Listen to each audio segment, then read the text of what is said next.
Vamos a sumergirnos hoy en uno de los textos más influyentes de toda la historia, la Torá. Es un nombre que seguro que nos suena, y no es para menos, es un pilar, una base fundamental para millones de personas en todo el mundo. Y es que su influencia es inmensa. A ver, parémonos a pensar un momento.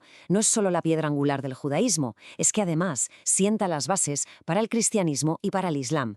Casi nada. El punto de partida compartido para tres de las religiones más grandes del planeta. Vale, empecemos por lo básico. ¿Qué significa exactamente Torá? La palabra es hebrea y se traduce como ley o enseñanza. Pero ojo, que aquí está la clave, tiene un doble significado. Por un lado, sí, se refiere a los famosos 5 primeros libros de la Biblia hebrea, pero en un sentido mucho más amplio, abarca toda la ley y la tradición judía, lo que incluye siglos y siglos de interpretación oral. Muy bien, pues vamos a centrarnos primero en la parte escrita. El corazón, el núcleo duro de la Torá, son estos 5 libros.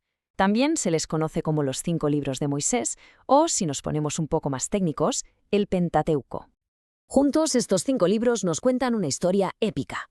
Todo arranca con el Génesis, que nos narra la creación del mundo y la vida de los primeros patriarcas.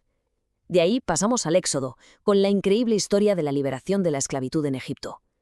El Levítico ya se mete de lleno en las leyes, en las reglas y los rituales sagrados. Números es la crónica de ese larguísimo viaje por el desierto.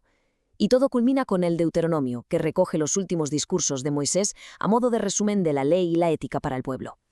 Y claro, aquí llega la pregunta del millón. ¿Quién escribió todo esto? Pues aquí la cosa se pone interesante porque no hay una única respuesta. Digamos que hay 2 grandes maneras de enfocarlo, 2 perspectivas principales que intentan explicar de dónde viene. Por un lado, tenemos la visión tradicional. La Torá fue revelada directamente por Dios a Moisés en el monte Sinaí. Por otro, la investigación moderna ha dado forma a lo que se llama la hipótesis documental. Esta teoría lo que sugiere es que el texto es, en realidad, una especie de collage, una compilación de al menos 4 fuentes diferentes, escritas a lo largo de varios siglos, que un editor posterior unió. ¿Y cuáles son las pistas? Pues, por ejemplo, el uso de distintos nombres para Dios, cambios muy claros en el estilo literario e incluso historias que se repiten con detalles diferentes. Pero sea cual sea el origen, hay algo que es absolutamente crucial. Para entender la Torá de verdad, no basta con leer el texto. Desde el principio, este texto venía acompañado de una riquísima tradición oral. Era y es esencial para poder interpretar y aplicar todas esas enseñanzas en la vida real. Y ese proceso de interpretación ha ido evolucionando, claro. Se puede ver como si fueran capas. La base de todo es la Torá escrita. Sobre ella se construye la tradición oral, que es la que explica y desarrolla el texto. Para que todo ese conocimiento no se perdiera, esa tradición se acabó poniendo por escrito en lo que se conoce como la Mishnah. Y más tarde aún, las larguísimas discusiones de los rabinos sobre la Torá y la Mishnah se recopilaron en el Talmud. Es como una conversación gigantesca a través de los siglos, en la que cada capa se apoya en la anterior. Bueno, hemos hablado del concepto, pero ahora vamos a hablar del objeto. Porque un rollo de la Torá, el objeto físico, es una auténtica maravilla. Es una obra de artesanía y de una devoción que se refleja en un proceso de creación increíblemente meticuloso. Hay que quedarse con esta cifra, 304.805. Ese es el número exacto de letras hebreas que un escriba tiene que dibujar a mano, una a una, para completar un solo rollo de la Torá. Un trabajo que, por cierto, puede llevarle más de un año. Y esto demuestra perfectamente el nivel de exigencia.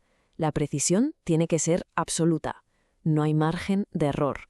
Un solo fallo, una letra que esté un poco deformada, una palabra que se omita, y todo el trabajo de un año entero se considera inválido. El pergamino entero queda inutilizado.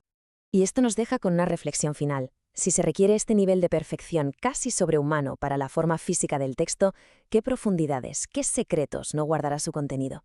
Cada una de esas más de 300.000 letras, trazada con ese cuidado exquisito, es una invitación a dedicar una vida entera a su estudio. La pregunta es, ¿qué nos quedará siempre por descubrir?